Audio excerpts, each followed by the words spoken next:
to another episode of the University of Cosmic Awareness. I happen to be a man, ATP, Aidenthepayden in the flesh, right? So today in this lesson, first, I would advise each and every person that's literally tuned in to the University of Cosmic Awareness to literally go and grab a pen, because knowledge is the key for everything. We're not dealing with understanding or perhaps overstanding a situation. We are searching for understanding a situation. And one of the major function, or one of the major thing that we have inside of the body is the plasma. The plasma happens to be running through the veins. The veins carries the blood. The blood makes sure that the body is oxygenated, right? So I'm looking at these things and I'm like, wait, when it comes to discomfort in the body and we have something that's wrong with the plasma, which happens to be the hemoglobin, what's actually responsible for your hemo is this thing that's called a bilirubin. Now with the bilirubin, what gives bilirubin is a certain photosynthesis, ultraviolet ray. What that is light, certain colors. Like, I'm doing my research, ladies and gentlemen. Hold on, let me take a sip of my coffee. I'm doing my research, and I came to the understanding that the bilirubin is responsible for your hemoglobin level.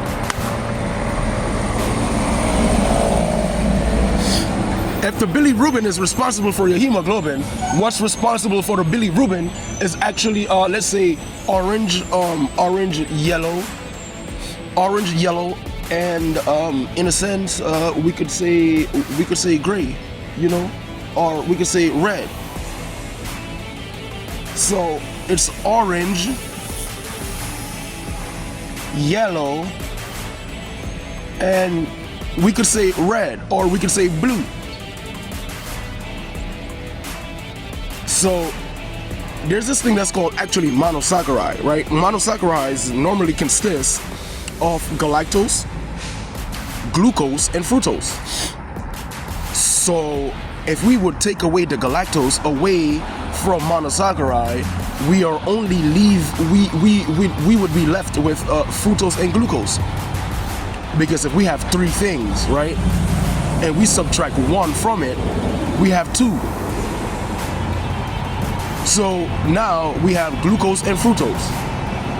Each and every fructose is fruits that's on the planet. Each and every glucose, that's vegetables, that's on the planet.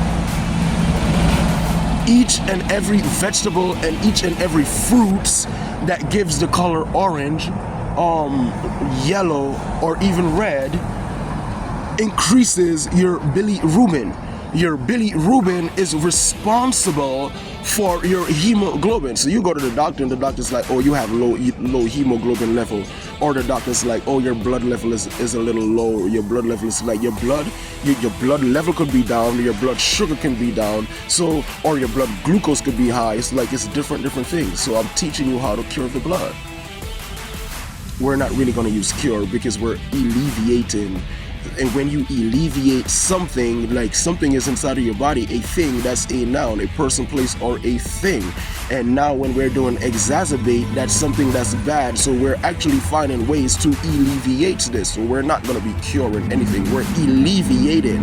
So we're not using that word on my channel. So if certain colors is normally responsible for the bilirubin, in order for the bilirubin to produce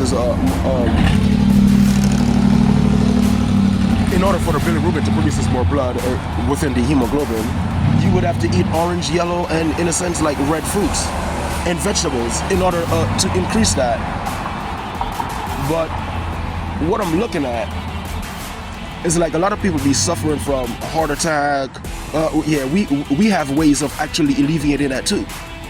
heart attack, high blood pressure, all of these, diabetes, pancreatic cancer. The pancreas isn't working no more prior to lots of fatty lipids. Lipids tends to be fat surrounding, in a sense, the glands that produces these things that's called beta cells. You know, like they literally creates or make insulin within the pancreas.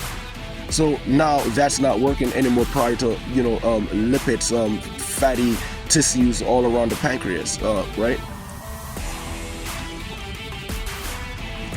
The reason for that, the reason for even diabetes and pancreatic cancer, the reason for that is they're not eating a lot of, let's say, green sunlight, which happens to be photosynthesis. When you absorb a lot of green sunlight, which happens to be photosynthesis, remember, everything derives from monosaccharide.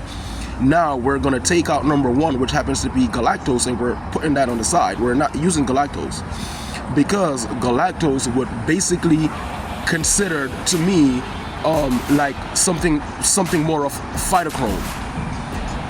Phytochrome, that's the seeds, the stems of any living vertebrate, which is normally a plant. A plant is a living organism. A human being, Homo sapiens, tends to be a living organism. So when it comes to sperm, semen, the process of zygote and everything, that could basically be cytochrome, right? But what I'm looking into, I'm like, wait, we have so many ways. God made so many ways for us to heal the body, in a sense, alleviating each and every pathogen build-up discomfort that a person may have. You know, like it's chlorophyll contains any green substance that happens to be monosaccharide. The reason why I say any green substance that happens to be monosaccharide is the simple, essential one simple sugar that you need. Everything else would be preservative and added on. We don't need that. So when we're using fruits, all types of fruits, vegetables, all types of vegetables that contains a certain color, for instance, we're going to start with chlorophyll. Everything derives from monosaccharide because we're going to scratch the galactose and we're going to use fructose and glucose. We have chlorophyll. Any class of the vegetables and fruits that's green gives chlorophyll. So if you're eating a green apple, the kidneys is going to absorb that green apple into chlorophyll. So, and chlorophyll actually has 14 health benefits. Like it helps you weight loss, you know, because the more green products you put inside of your body, you're vitalizing and rejuvenating your cells, you're oxygenating your body. Chlorophyll is great for the skin. So the more broccoli and stuff like green properties, the more green properties you eat, you're going to become a healthy bull, right? But just like how there's actual monosaccharide, chlorophyll consists of, like, you know, 3 other counterparts. Monosaccharides consist of 3 counterparts. You know, monosaccharides, galactose, fructose, and glucose. Now, chlorophyll, to me, we have chlorophyll, we have cytochrome. Cytochrome would be the stems and the seeds, you know, in a sense, can I say, like the RNA and the DNA of a plant, or the RNA and the DNA of a human. So how you get the RNA and the DNA of a human is you have to create zygote. That's the fertilization between an egg and a sperm, and now you have a fetus. So without cytochrome, we wouldn't have plants. Plants wouldn't be growing, developing. So monosaccharide would not be there. We wouldn't have fruits and vegetables to eat.